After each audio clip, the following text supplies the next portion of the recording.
You got this, baby.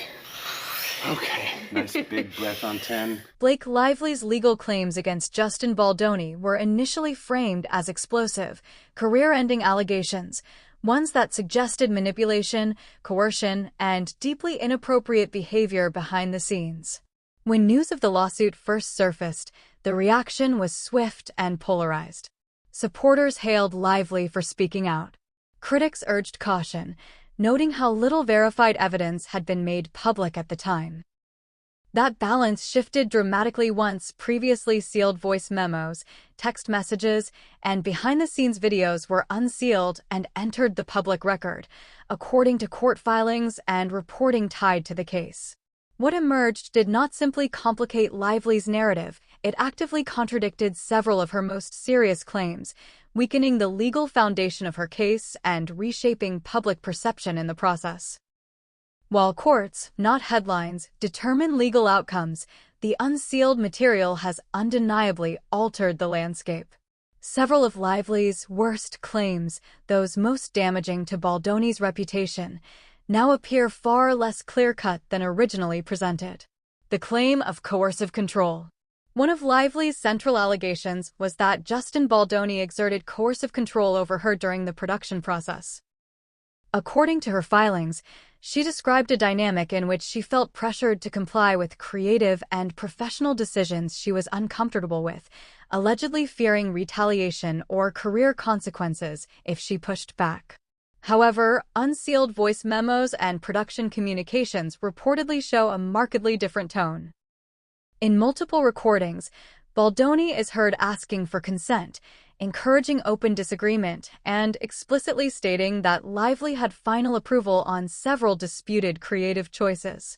Rather than issuing directives, the memos suggest collaborative conversations, sometimes even deferential ones. Legal analysts have pointed out that coercive control requires a consistent pattern of dominance, intimidation, or threat. The unsealed materials, at minimum, introduce reasonable doubt as to whether such a pattern existed. In fact, some communications show Lively herself initiating changes and setting boundaries, hardly the behavior of someone stripped of agency. This doesn't mean Lively never felt uncomfortable. Feelings are subjective.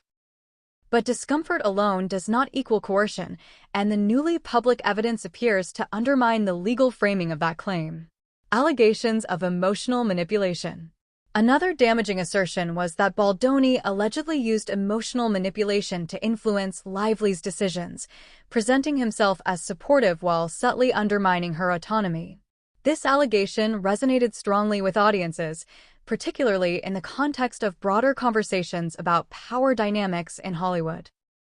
Yet here again, the unsealed recordings complicate the picture. Several voice memos reportedly show Baldoni encouraging Lively to take time away, consult her team, and even decline involvement in scenes or promotional efforts if she felt overwhelmed. In one memo cited repeatedly by Baldoni's legal team, he explicitly states that he does not want her to feel boxed in or emotionally cornered. Videos from behind the scenes also show moments of visible disagreement. Disagreements that appear to resolve without hostility. Rather than smoothing things over through manipulation, Baldoni is seen engaging directly with conflict, sometimes conceding points outright. For a claim of emotional manipulation to hold weight legally, intent matters. The unsealed materials do not definitively prove benevolence, but they significantly weaken the argument that manipulation was deliberate or systematic. The hostile environment narrative. Lively's filings also described what she characterized as a hostile or unsafe working environment, implying that Baldoni's conduct. However, unsealed videos from the set reportedly show a work environment that, while intense at times, appears largely professional.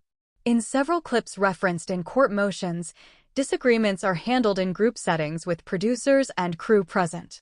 There is no visible escalation, no raised voices, and no isolating behavior. Additionally, text message threads released alongside the videos include Lively thanking Baldoni for creating space, listening, and being flexible. These messages, dated during the same period she later described as hostile, have become a focal point for critics of her claims. Again, This does not mean her experience wasn't stressful. Film sets often are. But stress and hostility are not legally interchangeable, and the newly unsealed material blurs the line Lively's case attempted to draw. Claims of retaliation and career threats. Perhaps the most serious allegation was that Baldoni allegedly implied, or outright suggested, that Lively's career could suffer if she did not cooperate. This claim, if substantiated, would represent a significant abuse of power.